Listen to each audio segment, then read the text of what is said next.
All right, welcome to another episode of Small Business Chronicles. I'm your host, Brian Stone, and this story is all about an entrepreneur that I'm really excited to talk to. So, as any of you that have listened to the show for a long time know, we don't just hit small business. We don't just hit one topic on this show.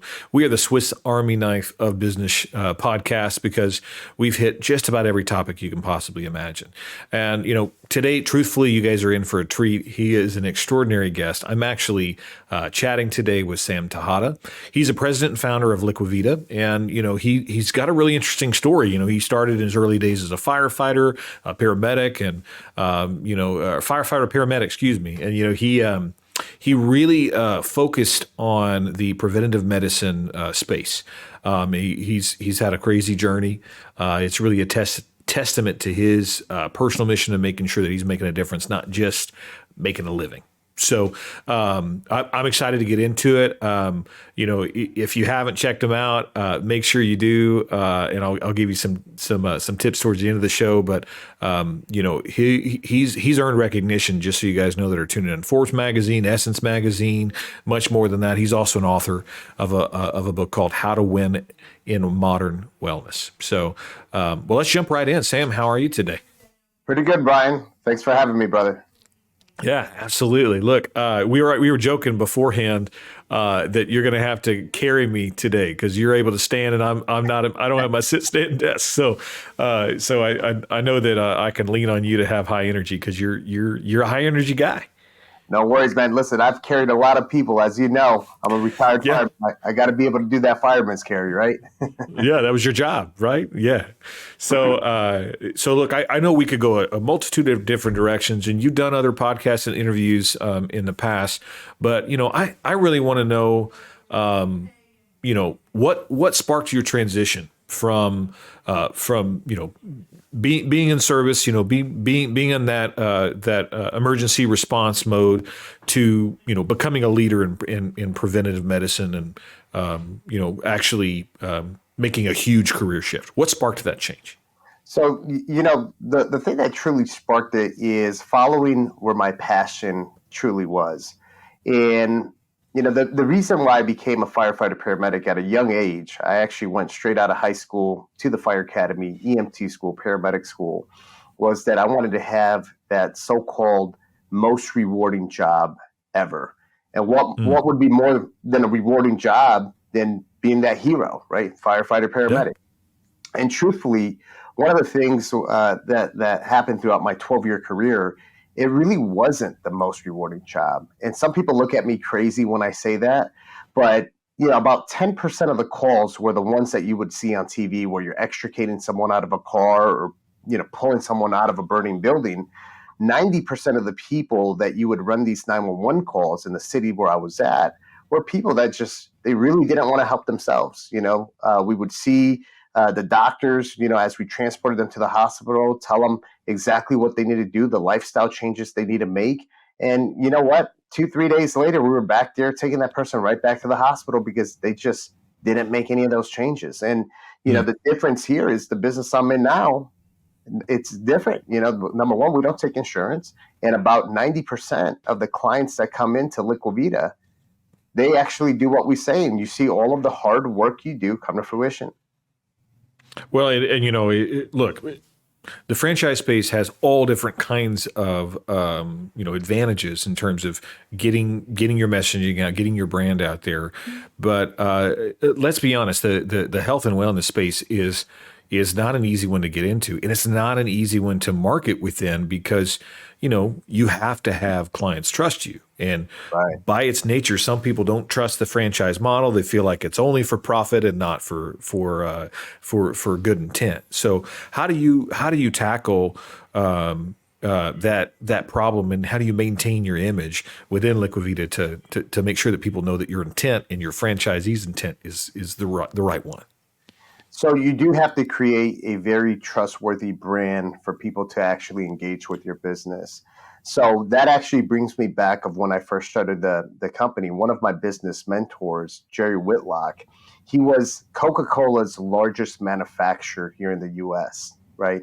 And one of the things when I first started LiquidVida, where we started with IV vitamin therapy, where we're putting vitamins, minerals, and amino acids directly into the patient's vein, right into the bloodstream. His exact words were like, Sam, I've been with Coca-Cola, and I had the largest manufacturer here in North America. I said, yeah, Jerry. And he tells me, he says, Coca-Cola built a brand where people trusted it to just drink it. You're building a brand where people need to trust it for you to stick it directly in their veins. And I was like, when he said that, I was like, whoa, I got a lot of work to do here. And Yeah. We did it. Fast forward 10 years later, we're here, right? And how did we do it? It was a lot of educational marketing. The first step, this was new. We were one of the first ones. So, you go back over 10 years ago and you tell people, hey, I'm going to stick these vitamins in your vein. Most people look at you like you got something growing out of your head. And what we did is we created some really good educational marketing, educate the potential end consumer. We brought a lot of great educated brand ambassadors and athletes to talk about it, and then had the data to support it, doing the micronutrients deficiencies test where we do the blood work to show people that they have deficiencies. And then, we trend it and do the test again and show them that it actually works. Well, and it's in the pursuit of good business, but it's also in the pursuit of reaching more people with something that you're truly passionate and you see changes people's lives. So I mean, I love your passion. I love your story. You know what I mean? Because it's so incredible. And you actually took that experience that you learned firsthand, and you took a step further, and you collaborated with other industry leaders, and you wrote a book about it, right? So I mean. So your book, I mean, actually, that book I want to talk about if you're okay with that, because it's How to Win in Modern Wellness, and it really highlights a lot of collaborative efforts within other leaders within the industry. So what insights can people expect from the book, and what drove you to actually pursue that project? So part of that, and this is the book, How to Win in Modern Wellness. And as you see here, you have a bunch of different faces in here. And these are all leaders in the health and wellness industry. These are guys that own franchise systems that include, over 800 locations for the business. Some of them have 200 locations. We have marketing leaders, industry leading attorneys. It's basically all the leaders. And the reason I decided to put the book together and how I built these relationships is that when I first got into the industry, what was happening is most people were going in with this cutthroat mentality against the competition, right? And I told myself, I says, listening to everyone's story who's in the industry, everyone's saying the same thing. We want to change the course of medicine. We want to take more of that proactive, preventative approach to your health and wellness versus what we're so used to, which is more of that reactive medicine. We're traditionally here in the U.S., we wait for people to get sick to then do something in the clinical setting. So I told myself, well, we're all preaching the same thing. Why are we at each other's throats? So instead of going that cutthroat mentality, I said, you know what? I'm going to build some relationships, and I'm going to build some very strong relationships with the other leaders in this industry. And I did exactly that. Fast forward about 8 to 9 years later, I hired a publicist, and the publicist heard my story and says, we gotta write a book on this. And I was able to actually reach out to all these relationships. And I told him, listen, I want to write a book on how we're all winning in this world of modern wellness. There's a lot of other medical practitioners and business people that want to diversify their investments and, get into this industry. Let's talk about it. Let's share what we're all doing. And I gave all of these leaders a chapter in the book. I love that collaborative approach. I mean, because it's not just one person out there that's making a difference within that space, right? It is a collaborative effort, and there is some connectivity in the health and wellness space that has to happen for someone to thrive. And what's one solution that might work for one individual might not be the same as it is for another. So right. I love that you actually addressed that right there within the book. So let me ask you this, because I really, you're a thought leader within the industry, and I'm really curious about your perspective of how you see the role of preventative medicine evolving within the healthcare industry, and if you're in a position to share, what role LiquidVida actually plays in part of that evolution. So Liquid Vida, we have wellness centers throughout the United States. So our wellness centers, they're not like your typical clinic. So our patients, they come in, we're going to evaluate their lifestyle. So we do a lifestyle assessment, figure out exactly how their bodies are performing, how they live their day-to-day life, what they're eating. And then from there, we do what we call is look under the hood. What does look under the hood mean? Just like the same way you do with your car, right? And what we do there is we run certain diagnostics, which usually your traditional medicine physician is not going to run any of these diagnostics unless you're symptomatic with some kind of issue, right? So what we're doing is we're looking at body composition analysis. We're seeing exactly what your total weight is made up of, not just get on a scale and tell me what your total weight is. We want to know how much lean mass you have. We want to know how much adipose fat you have.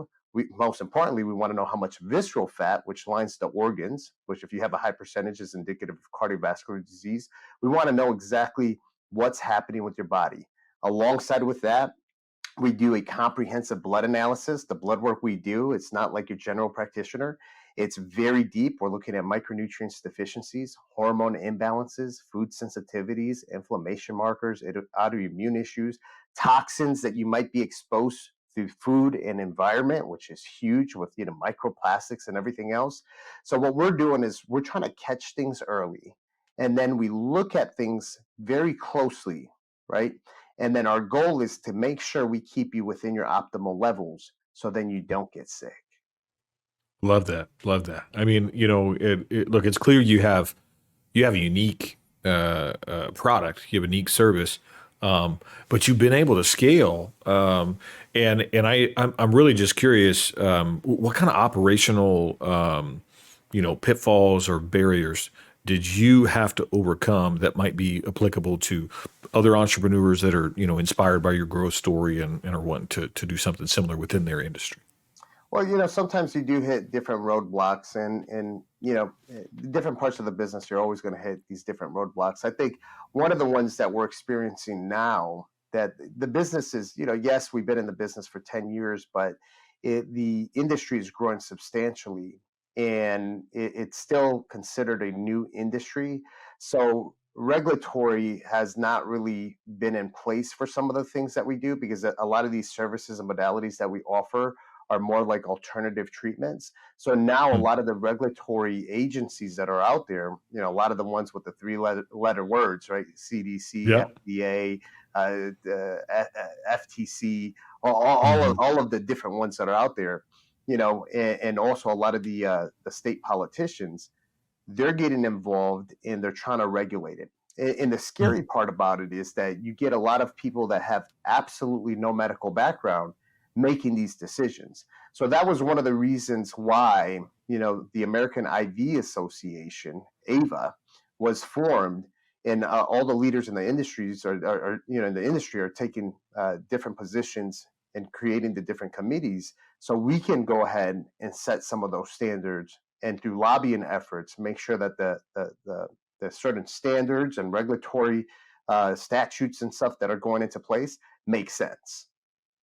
Well, and I love your insight in that, because your responsibility, not only as a CEO and an ambassador for your brand and your company, but also as someone who has a passion for helping the customers that you help. Your obligation is to be proactive in making sure that there's not barriers that are down the road that are going to come up, instead of reactive. Right. So, I mean, that's huge. That's huge, man. I mean, and I want to commend you, because that takes a real vision, that takes a real focus and clear mission and purpose to be able to look into the future and say, okay, this is a great product. We have happy people that are improving their livelihoods, and now my job is to keep that going, right?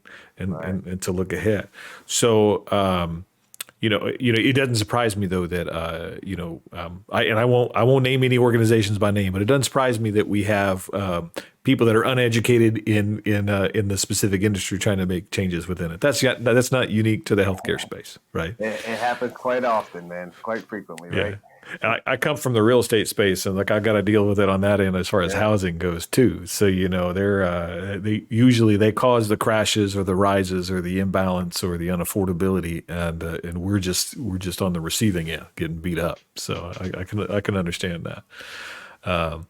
Awesome, man. Well, hey, I'm really curious about because you mentioned your your other speaking engagements and publication, your publicist. You've been featured on a lot of prestigious publications. So, what is that something that happened organically? Is that something that's repeatable for either your franchisee or other business owners that are listening? I mean, what was your key strategy in getting onto those types of platforms and publications? So key strategy with that is number one, building a strong, reputable name, right? I think, I would say having a book and being an author definitely gives you more of that authority and the ability to get featured in a lot of these publications, and also a lot of the news segments. I'm on the news like every other week now. Being placed as an expert in the field. And truthfully, the biggest feeder to that is having strong relationships in your industry, having other people basically giving you that social proof, just how I have in the book, where they can, talk about you in a positive way. So when you have other people in your industry, putting you on that pedestal and, talking positive about what you're doing in the industry and what you're doing with the other people that are also in the industry, your competitors, then, people will look at that and understand that, hey, this person is someone that needs to be looked at, and we need to talk to this person because they're doing the right thing. Well, it starts with credibility, right? I mean, you have to have that baseline, because even with the perfect strategy to get your message out, get in the right locations, get on the right podcast, get on the right news station, that all will crumble if you don't have that solid foundation of exactly what you said. Even competitors that are there, showing that you're a credible resource within the space.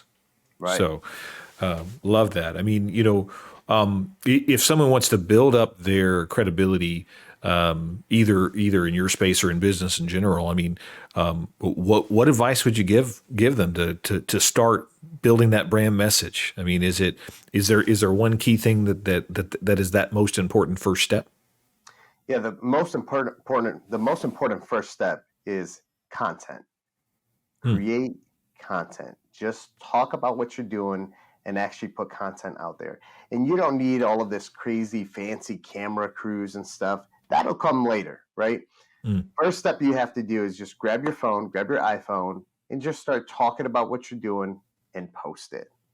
Yeah. Take a lot of the content that you start talking about certain topics and start writing about it, right? You can easily publish a lot of blog articles yourself through your own website, publish articles through LinkedIn. They have the capability of doing it. LinkedIn is a high domain authority, website. Why not? Start getting a lot of content out there and letting people see what you do, right? Because you could have the best product, you can offer the best service, but if no one knows about it, it means absolutely nothing. So what I tell people when they first get into business is, if I went back 4 years ago, I would tell people, even though we're a clinic, right, wellness center, we're actually a marketing and PR company first, medical second. And now today, it's a little bit different. I tell people we're a software technology company first, marketing, PR second, and medical third. And it doesn't mean that it diminishes anything on the efficacy side of what we do on a medical standpoint. It's just without the first two in today's world, You got to have technology to have quantifiable data to be able to grow your business off of data. And you have to get the word out. So marketing PR, regardless if you're selling a candy bar or medical procedures, you got to be able to market it. Man, that's huge. Like I'm ready to get a bullhorn and blow out people's ears because if you didn't listen to that from Sam, you need to push pause, back it up, play that again because you're exactly right. I was talking to a fitness trainer actually, and it was actually another guest on a podcast, and he said something similar. He's a master in the world of kettlebells, and he's a personal fitness trainer, and he also is out there to improve people's lives with his workout programs. But he introduced himself as an email marketer, right?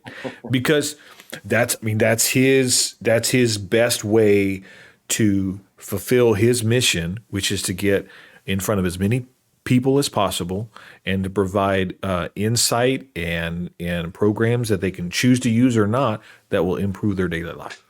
So I love that. I love this topic. I mean, you see now I don't have to be standing Sam to get excited. I love this topic because it's your obligation, if you're truly passionate about what your business is, to be successful in getting it out there to the people that you're meant to serve. It's not enough to just be good at what you do. It's your obligation, if you're good at what you do, to get it in the hands of the people that need it. Facts. Yeah. Love it, man. Yep. I could talk about that stuff all day long, all day. man. I really could. Here. Yeah, I could. But I also want to be respectful of your time because I know that your time is hugely valuable, and so let's end with this. I mean, if there's one piece of advice that you believe other entrepreneurs, business owners, visionaries like yourself that are out there listening can take and implement into their world today, what would that piece of advice be that you would give them? The piece of advice that I would say is work on the business, not in it, right? Initially, you have to work in it to figure out all of the moving parts. But ultimately, you want to work on your business and not be working in it. And what does that mean? That means if you really want to scale your business and grow it, you can't be inside of that cave, right? You got to be outside of the cave. You got to be out growing it, networking, touching other people, strategizing and calling the shots, getting people to work for you where you have the ability to delegate, right? Delegation is key, and start utilizing a lot of these different softwares and tools for you to be able to inspect what you expect out of the people that you delegate things to. And, you being able to inspect what you expect gives you the ability to hold people accountable, see if they're meeting your expectations, and most importantly, gives you the ability to be an actual mentor as the leader of the company. Love it. Love it. We're speaking the same language, man. Love it. Well, look, it's been a pleasure, having you on Small Business Chronicles, Sam. I really, really appreciate your time and your passion for your industry. I mean, it really shows your commitment to wellness and preventative medicine. It's easy to see it. Anybody that has a conversation with you. So, I appreciate you sharing your story with us. And to the listeners, make sure you're checking out Sam's book, How to Win in Modern Wellness, for a deeper dive into the world of health and wellness and innovation. So just remember, as Sam says, it's not about living, it's about living well. So thank you guys for tuning in again. Again, my name is Brian Stone, and keep that entrepreneurial spirit alive. No matter how small your business may be right now, it doesn't mean you don't have a big story to tell. So tune in next time for more great stories from business owners like Sam. Thank you, Brian.